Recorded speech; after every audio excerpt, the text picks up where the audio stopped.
Well, so I am just starting the recording. Okay. Mm, right. So we are back at higher math again. It's higher math. Okay. And today we will start with 11.3. ঠিক আছে, আমরা আজকে সরলরেখার ঢাল নিয়ে পড়ব। বুঝতে পেরেছি? আচ্ছা, লেকচারের নাম্বার কত নাম্বার হবে আমি এটা ভুলে গেছি মেবি। ঠিক আছে, maybe it is lecture 3 kind of, I don't know, maybe or 4. I'll just skip it for now. Okay, আমি পরবর্তী জানাই দিচ্ছি। ঠিক আছে, সো খেয়াল করো, আমরা সরল রেখার ঢাল যেটাকে আমরা ইংলিশে বলবো স্লোপ আর গ্রেডিয়েন্ট, সাধারণত আমরা স্লোপই বলবো, slope of a straight line. ঠিক আছে, স্থানাঙ্ক জ্যামিতির এই অংশের প্রথমে আমরা সরলরেখার ঢাল বলতে কী বোঝায় এবং সরলরেখার ঢাল নির্ণয়ের কৌশল আলোচনা করব। ঢালের ধারণা ব্যবহার করে একটি সরলরেখার বীজগাণিতিক রূপ কী হয় তা নিয়ে আলোচনা করা হবে। ঠিক আছে, কোনো সরলরেখা দুটি বিন্দু দিয়ে অতিক্রম করলে সেই সরলরেখার ঢালের প্রকৃতি এবং উক্ত সরলরেখার সমীকরণ নির্ণয় করার মূলত এই অংশের মূল কাজ। আচ্ছা, দেখা যাক। দেখো ঢাল কাকে বলে। পাশের চিত্রে এ বি সরলরেখাটি বিবেচনা করা হয়েছে। ঠিক আছে, এখানে আমাদের এ বি একটা সরলরেখা, এই তো এ একটা এ, এখানে বি। ঠিক আছে, রেখাটি এ হচ্ছে 2,3 এবং বি হচ্ছে 6,7, দুটি বিন্দু দিয়ে অতিক্রম করছে। আচ্ছা, চিত্র অনুসারে রেখাটি এক্স অক্ষের ধনাত্মক পজিটিভ সাইড, তাই না? পজিটিভ সাইডের সঙ্গে আমি যদি বলি একটা থিটা কোণ উৎপন্ন করছে। ঠিক আছে, বুঝতে পেরেছি। এই থিটা কোণ হলো এক্স অক্ষের সাথে এ বি সরলরেখাটি কি পরিমাণ আনত হয়েছে তার পরিমাণ। সো স্থানাঙ্ক জ্যামিতিতে আমরা এ বি রেখার ঢাল আমরা এম সমান সমান, আমরা দেখো কি বলবো, এম সমান সমান হচ্ছে ওয়াই বাই এক্স, মানে ওয়াই স্থানাঙ্কের পরিবর্তন ডিভাইড বাই হচ্ছে এক্স স্থানাঙ্কের পরিবর্তন, মানে আর কিছুই না। আমরা সরল রেখাকে মানে ঢালকে স্লোপকে আমরা এম দিয়ে প্রকাশ করব। এম সমান সমান হচ্ছে y2 minus y1 divide by হচ্ছে x2 মাইনাস হচ্ছে x1। এই যে ফর্মুলাটা আছে, এই ফর্মুলাটাই মূলত আমরা সরল রেখার ঢাল বলব। ঠিক আছে, এবং ঢালকে আমরা এম দিয়ে প্রকাশ করব। আমি বুঝতে পেরেছি, ঢালকে আমরা এম দিয়ে প্রকাশ করব। আচ্ছা, সো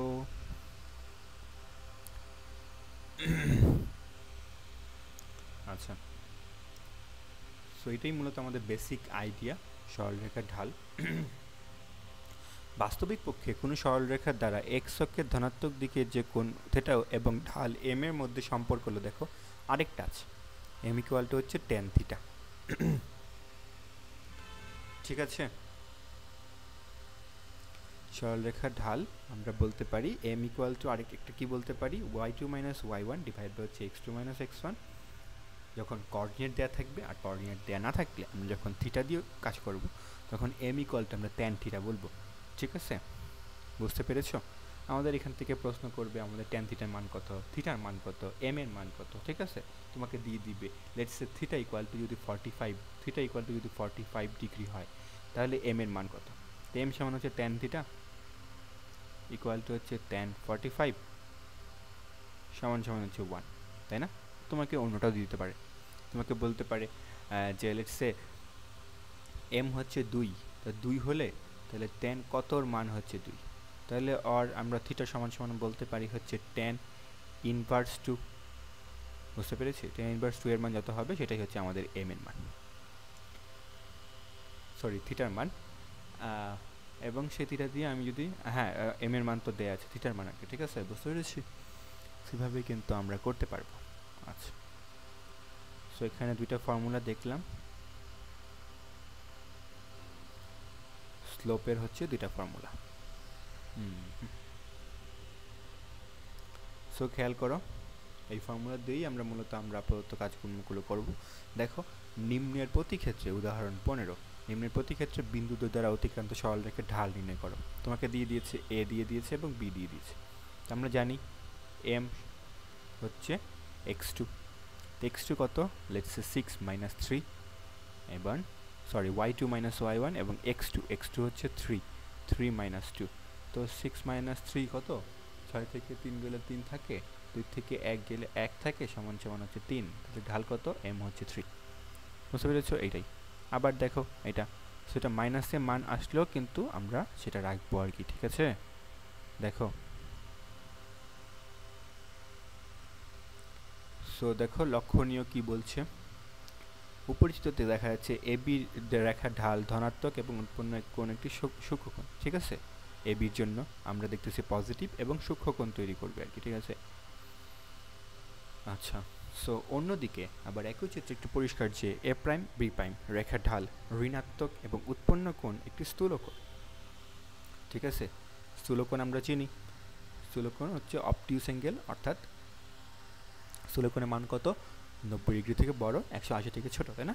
আচ্ছা, সো উপরোক্ত সিদ্ধান্ত থেকে আমরা আসতে পারি ঢাল ধনাত্মক হলে রেখা এক্স অক্ষের ধনাত্মক দিকে উৎপন্ন কোণ সূক্ষ্মকোণ, এবং ঢাল ঋণাত্মক হলে রেখা দ্বারা এক্স অক্ষের ধনাত্মক দিকের সাথে উৎপন্ন কোণ একটি স্থূলকোণ। আচ্ছা, খেয়াল করো এখানে দুইটাই গুরুত্বপূর্ণ জিনিস যেটা নৈবেত্তিকে আসতে পারে। দেখো, ঢাল ধনাত্মক হলে রেখা দ্বারা এক্স অক্ষের ধনাত্মক দিকে উৎপন্ন কোণ হচ্ছে সূক্ষ্মকোণ, এবং ঢাল যদি ঋণাত্মক হয় তাহলে এটার দ্বারা যেই এক্স অক্ষের ধনাত্মক দিকের সাথে উৎপন্ন কোণ স্থূলকোণ। বুঝতে পেরেছো? এখানে কিন্তু দুইটাই জায়গায় কিন্তু ধনাত্মক, এটাও কিন্তু ধনাত্মক।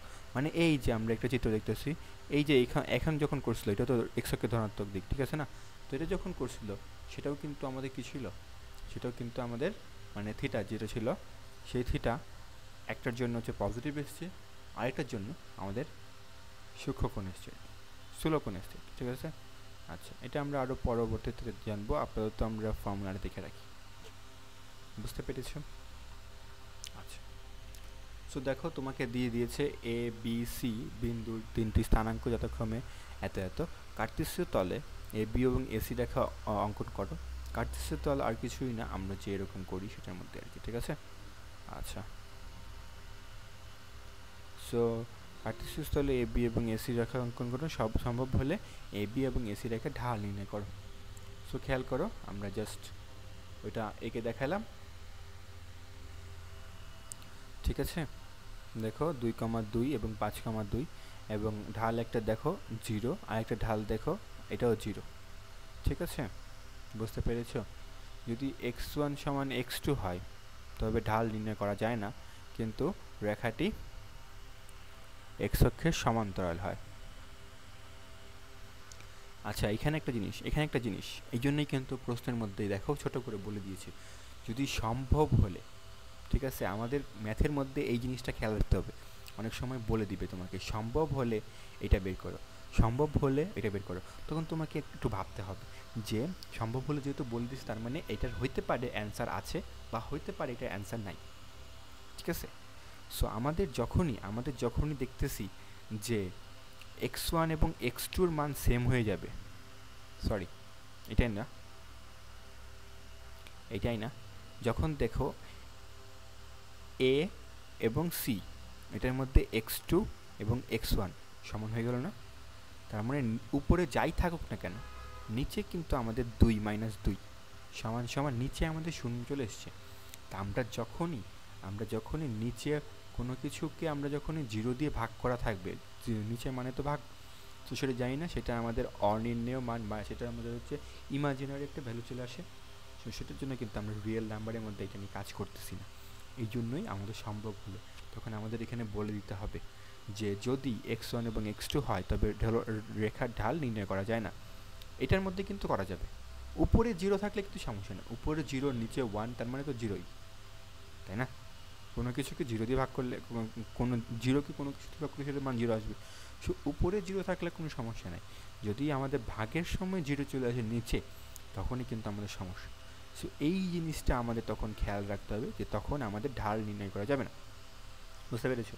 এটা কিন্তু সিকিউ থেকে আমাদের এমসিকিউ দিয়ে দিবে, এমসিকিউ তোমাকে একটা পয়েন্ট দিয়ে দিবে, ঠিক আছে। ধরো যে তোমাকে বললো পি সমান সমান হচ্ছে 5,6 এবং আরেকটা হচ্ছে কিউ, কিউ সমান সমান হচ্ছে তোমাকে দিয়ে দিল 5,8, ঠিক আছে। এখন তোমাকে বলবে এগুলো দিয়ে নিচের ঢাল কী কী হবে, তো তোমাকে অপশন দিবে এক হচ্ছে মানে একের মধ্যে তোমার ধরো যে একটা পয়েন্ট দিবে, সেটার মধ্যে বলবে তোমার 2, 2টার মধ্যে তোমার 3, 3টার মধ্যে তোমার 1 এবং 4টার মধ্যে কোনোটি নয় বা নেই, এরকম একটা অপশন। সো তোমার তখন আর চেক করার কিছু নাই, তুমি জাস্ট যেহেতু জিততেছো এটা এবং এটা সমান হয়ে গেল x1 x2 সমান, তো তুমি এটা দাগাই দিবা। বুঝতে পেরেছি? তুমি যখন চেক করতে যাও তখন কিন্তু তোমার সময় নষ্ট হবে এবং বাকি ম্যাথগুলোতে তুমি সময় দিতে পারবে না। সো আমাদের এমসিকিউর জন্য কিন্তু এখন থেকে প্রিপারেশন নিতে হবে, ঠিক আছে। এমসিকিউ এখানে একটা দেখেছিলাম যেটা কি বলছে, ঢাল ধনাত্মক হলে রেখা এক্স অক্ষের ধনাত্মক দিকের সাথে উৎপন্ন কোণ সূক্ষ্মকোণ এবং ঢাল যদি ঋণাত্মক হয় তো এর দ্বারা ধনাত্মক কোণের দিকে উৎপন্ন কোণ একটি স্থূলকোণ, ঠিক আছে। এটা আমরা চিত্র থেকে দেখছিলাম, বুঝতে পেরেছো? এ প্রাইম বি প্রাইম যদি চিত্র দেখি, এটা হচ্ছে এ প্রাইম, আমি যদি বোঝা যাইতেছে না এখানে আর কি, এটা মেবি বি প্রাইম, ঠিক আছে। সো এই যে এটা গেল, এইটা যদি আমি এক্স অক্ষের দিকে চিন্তা করি, ঠিক আছে, এক্স অক্ষের দিকে চিন্তা করি, তাহলে এটার যে ঢালটা হইতেছে, খেয়াল করো এটার ঢালটা মূলত চিত্রটা কোন দিকে হইতেছে এটা বোঝা যাইতেছে না এখান থেকে, দেখা দিতাম আর কি। আচ্ছা, এটা আমরা পরে একটু খেয়াল রাখবো, পরে কোনো সময় এটা আমি দেখিয়ে দিব, ঠিক আছে। আচ্ছা, সো এখানে মূলত এইগুলোই কাজ।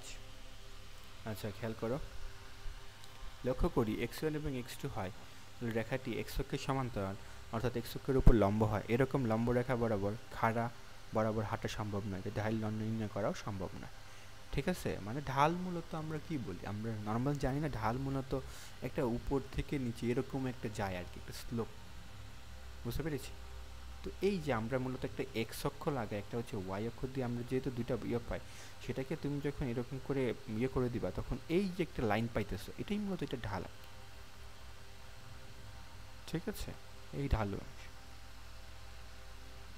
বুঝতে পারছো? এবার এটা কতটুকু ঢাল এটা আমরা থিটা দিয়ে বের করতে পারি, বুঝতে পারছো? এই আর কি অবস্থা। সো ঢাল নির্ণয় করা সম্ভব হয় না কারণ যদি সমান্তরাল হয়ে যায়। খেয়াল করো এটা, এই এ বি সমান্তরাল, তো এই এ বির জন্য আমরা 0 পাইতেছি, আবার এসির জন্য আমরা তখন ঢাল পাইতেছি না, ঠিক আছে। এ বির জন্য তো 0 কারণ এ বি হচ্ছে ঢাল 0 কারণ 5 5 মেলা দোষ, কিন্তু এ এসি যখন যখন এইভাবে যেতেছে তখন এটা ঢাল নেই আর কি, ঠিক আছে। সো এই আর কি। তো দেখো অতিক্রম করে ঢাল নির্ণয় করো, আমরা আবার সেই সেম ফর্মুলা একটা ফর্মুলা দিয়ে আমরা করতে পারতেছি। ঢাল ঋণাত্মক হয় এক্স অক্ষের ধনাত্মক দিকের সাথে স্থূলকোণ উৎপন্ন করছে, এই দেখো এইটা একটা হয়ে গেল।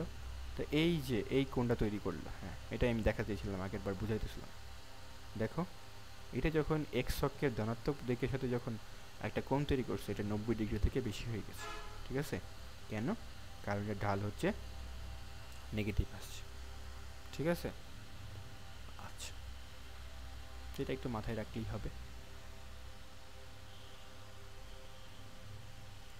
সো খেয়াল করো এখানেও একটা সেম জিনিস, এখানে জাস্ট টি এর মান কত, কিছুই না, ঠিক আছে। এ বি এবং এসি বিন্দু রেখা তিনটি সমরেখা হলে, আচ্ছা সমরেখা হলে খেয়াল করো এটা একটা গুরুত্বপূর্ণ একটা টপিক, সমরেখা, এটা থেকেই কোশ্চেন আসে বেশি আমি দেখেছি। সমরেখা হলে ঢাল একই হবে, এটা তোমাকে মনে রাখতে হবে,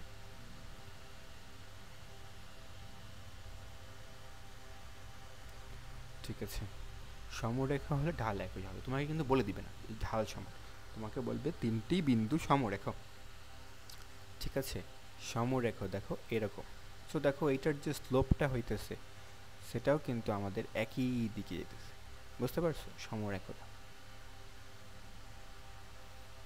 ঠিক আছে, মানে জাস্ট যে ইয়েটা আসতেছে সেটা কিন্তু একটা সমান রেখার মধ্যেই 3টা পয়েন্ট পড়েছে, বুঝতে পারছো? এটা কি সমরেখা, একই লেখার মধ্যে 3টা পয়েন্ট, জাস্ট ইন্টারভ্যালগুলো সমান আর কি, ঠিক আছে, বুঝতে পারছো? ইন্টারভ্যাল আলাদা কিন্তু পয়েন্টগুলো সব একই রকমভাবে যাবে। সো এই যে একটা লাইন হলো একটু সমরেখা লাইন, এবং এটা যদি একটু সমরেখা হয়েছে, এটা ঢালও কিন্তু আমাদের একই, ঠিক আছে। সো দেখো আমরা সেম ফর্মুলা এ বির জন্য একটা বের করব, এবং আরেকটা হচ্ছে এসির জন্য, মানে এ বির জন্য একটা বের করছে, একটা দেখো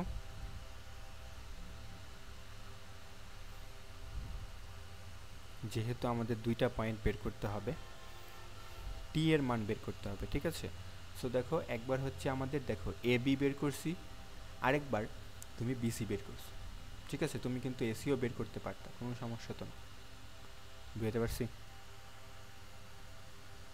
দেখো কারণ এ বি সমান সমান হচ্ছে 3, তাহলে এসি দেখা যাক এসি আমাদের কত হবে।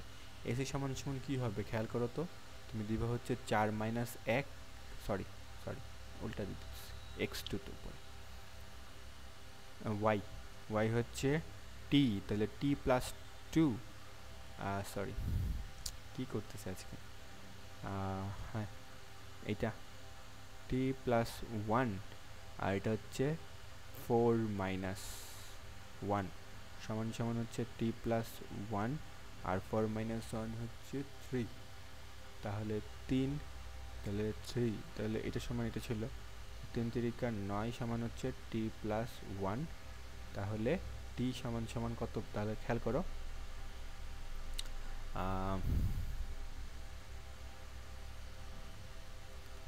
টি সমান সমান কত হবে, তাহলে 9 মাইনাস 1 সমান সমান 8, দেখছো? এখানে কিন্তু বিসি দিয়ে করেছিল, আমি কিন্তু তোমাকে বললাম এসিও সমান, তার মানে এখানে সবই সমান হবে, তার মানে ঢাল, তার মানে যদি খেয়াল করো এটাই আমি বুঝতে চেয়েছিলাম, তোমাকে দেখাই দিলাম যে যদি যদি এ বি সি সমরেখ হয়, ঠিক আছে, যদি এ বি সি সমরেখ হয়, তিনটি বিন্দু সমরেখা হয়, তাহলে তাহলে কি হবে, আমাদের ঢাল অর্থাৎ slope of AB, slope of AB is equal to slope of BC equal to slope of AC, বুঝতে পারছো? তিনটারই স্লোপ আমাদের সমান হবে। এখন তুমি জাস্ট যে কোনোটা দিয়ে তুমি এটা সমান এটা লিখতে পারো, ওইটা সমান এটা লিখতে পারো, এনিথিং তুমি যেভাবেই তুমি সুবিধা করে তুমি টি এর মান বের করবা, ঠিক আছে। এটা আমি তুমি দেখাই দিলাম, বুঝতে পেরেছো? বইয়ের মধ্যে দেখো এ বি এবং বিসি করছিল, আমি এ বি এবং এসি দিয়েও আমি টি এর মান এইটি বের হবে, যেহেতু সমান তো এটা তো কোনো পার্থক্য নাই, বুঝতে পেরেছি। আচ্ছা, সো 19 নম্বর উদাহরণটা একটু ভালো করে দেখবা। দেখো এ সমান এত দিয়ে দিছে, বি সমান এত, টি সি এত, ডি এত, চারটি বিন্দু, ভিন্ন বিন্দু। এ বি এবং সিডি রেখা সমান্তরাল হলে টি এ সমান, তো এ বি ঢাল বের করছে M1 দিয়ে বের করলো, এবং সিডি এত। তো যেহেতু এ বি এবং সিডি রেখা সমান্তরাল, একই রকমভাবে যাইতেছে সমান্তরাল, তার মানে ঢালটা সমান হয়ে গেল না, ঠিক আছে। এইভাবেই যাক বা এভাবেই যাক বা যেভাবেই যাক, তো সমান্তরাল লাইনের মধ্যে ঢাল সমান, এটা একটা জিনিস রাখতে হবে। সমান্তরাল লাইন হলে ধরো যে এটা একটা লাইন এবং এটাও একটা সমান্তরাল, বুঝতে পারছো? সমান্তরাল কি হয়ে যেতেছে, আমরা সমান্তরাল লাইনগুলো দেখছি আগে, তাই না? ধরো যে এটা একটা লাইন এবং এটা একটা লাইন, ঠিক আছে। সো আমি যদি এটাকে যদি আমি এ বি দেই, এটাকে আমি যদি ধরো যে সিডি দেই, সিডি দেই, তাহলে আমি যদি বলি যে এ বি ইজ প্যারালেল, আচ্ছা এটা তো প্যারালেল হবে, এটা তো পারপেন্ডিকুলার বলে দিচ্ছি, এ বি প্যারালেল সাইনটা আমি ভুলে গেছি, প্যারালেল টু সিডি, তাহলে slope of A B is slope of CD. বুঝতে পারছো? যদি প্যারালেল হয় তাহলে এ বির ঢাল এবং সিডির ঢাল সমান হয়। সেখানে সেটাই করেছে। দেখো এ বি এবং সিডির ঢাল সমান, অর্থাৎ M1 এবং M2 সমান। এটা দিয়ে জাস্ট এখন বের করে সম্ভাব্য মান T1 T2 বের করে টি বের করছে। হইতে পারে প্লাস পজিটিভ, হতে পারে নেগেটিভ। টি এর দুইটা মানের জন্যই আমাদের বের করা গেছে, যেহেতু এখানে স্কোয়ার ছিল। ঠিক আছে, বুঝতে পারছো? সো এই অঙ্কটা, এই 11.3, এটা কিন্তু অনেক সোজা, তাই না? দেখো কিছুই করে নাই। প্রথমটা দেখো, প্রথমটা আমি যদি দেখি, এ বি বিন্দুগামী সরল রেখা, দেখো সব দিয়ে দিছে। তিনটি সমরেখ, ভিন্ন বিন্দু সমরেখা হলে টি। এবার দেখো এ বি এবং বিসি যে কোনো দিয়ে বের করতে পারো, বা এ বি এবং এসি দিয়ে যে কোনোটাই তুমি বের করতে পারো। ঠিক আছে, যেটা দিয়েই জাস্ট টি এর মান বের হলেই হলো। আচ্ছা, সো দেখাও যে এ বি সি তিনটি সমরেখ। কিভাবে দেখাবা? তুমি যদি দেখাতে পারো যে এ বি ঢাল,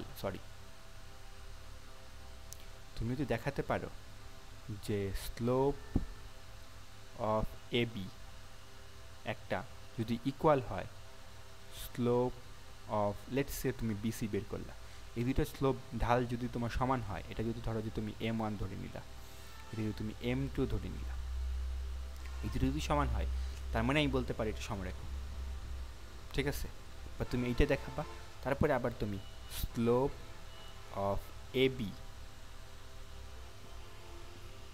মানে তার মানে তুমি কি করবা, আমি যদি তোমাকে জাস্ট শর্টকাটে বলে দিই, যেহেতু আমরা আগেই দেখেছি সমরেখর সব ঢাল সমান, তার মানে তুমি হচ্ছে তিনটা স্লোপ বের করবা। তুমি বের করবা স্লোপ অফ এ বি, বের করবা M1 একটা বের হবে, slope of let's say BC M2 এইটা বের করবা। ঠিক আছে, এই দুইটা বের করেই তুমি যদি দেখাতে পারো এই দুইটা হচ্ছে ইকুয়াল, এই M1 এবং M2 ইকুয়াল, তার মানে আমি বলতে পারবো যে এই তিনটা সমান। ঠিক আছে, এবং সেটাই বের হবে। তুমি এ বি এবং বিসি যেটা বের করবে সমান হবে, বা এ বি এবং এসি যেটা বের করবে সবই সমান হবে, আর বিসি এবং এ বি বের করবে সবই। ঠিক আছে, আচ্ছা। আর সমরেখ যেহেতু বলে দিচ্ছে টি এর সম্ভব মান, এটা তো আমরা ফর্মুলাতে দেওয়া আছে। আচ্ছা, এ বি বিন্দুগামী রেখার ঢাল -1 হলে পি এর মান নির্ণয় করো। বুঝছো? এটাও আমরা কিন্তু ইজি, আমরা জানি না।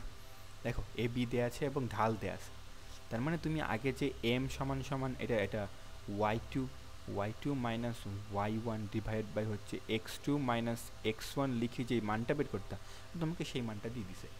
ঠিক আছে, তাহলে মানটা দিয়ে দিলে তাহলে তুমি এখানে এটা কিন্তু তুমি নিজে থেকে পারার কথা। ঠিক আছে, সেটা আমি এখন দেখাচ্ছি না, এটাও কিন্তু সহজ। প্রমাণ করো যে এ বি সি সমরেখা হবে। প্রমাণ করো যে যদি 1/a 1/b ইকুয়াল টু 1 হয়। আচ্ছা, সো এই যে এখানকার লাস্টের দুইটা আমি অন্য কালার দিয়ে দাগাই। এই লাস্টের 6 এবং 7, এটা তোমার কাছে নতুন মনে হতে পারে, নতুন কিছুই না। এখানেও দেখো সমরেখ, তো সমরেখ যদি বলা হয় তার মানে যে কোনো এ বি এবং বিসি ঢাল, এ বি এবং বিসি যদি সমরেখ হবে তখনই যখন 1/a 1/b, তুমি দুইটা মান বের করবা, মান বের করে তুমি এখান থেকে কিছুভাবে বের করতে পারবা। ঠিক আছে, সো এই দুটো তুমি যদি না পারো এখন আমি তোমাকে পরে দেখাই দেবো, কিন্তু তুমি হচ্ছে আগে তুমি এইগুলোর মান বের করো। ঠিক আছে, তুমি যদি না পারো নিজে থেকে করার চেষ্টা করো, না পারলে তুমি জাস্ট এ বি বের করবা, বিসি বের করবা। ঠিক আছে, তারপরে তুমি জাস্ট এটার ভ্যালুগুলো এখানে বের করার চেষ্টা করবা আর কি। বুঝতে পেরেছি? তো আমাদের এখানেই মূলত 11.3 শেষ। ঠিক আছে, 11.3 এখানে মূলত শেষ বলবো, লাস্টের দুই অঙ্কটা বাদ দিয়ে। তুমি যদি পারো অনেক ভালো কথা, না পারলে কোনো সমস্যা নেই, আমরা পরে দেখাই দিব। আমরা পরবর্তীতে আমরা জাস্ট একটু ওইটা নিয়েই কাজ করব, কিন্তু এই অধ্যায়ের মধ্যে এটা একটু সহজ, কিন্তু এখানে একটু ঝামেলার মতো করবে আর কি। ঠিক আছে, ঝামেলার মতো প্রথমে তো নৈবেদ্য দেয়া আছে, তারপরে রেখাসমূহকে দেখাও, ঢাল হলে ঢাল নির্ণয় করো। আগেরগুলো তুমি না পারলে এটা কিন্তু পারবে না, এর মধ্যে এক্সট্রা জাস্ট কিছু কিছু কাজ করেছে, ঠিক আছে। সো এটা আমরা নেক্সট অধ্যায়ে দেখব। সো আপাতত এটুকুই আর কি, ঠিক আছে, বুঝতে পেরেছি।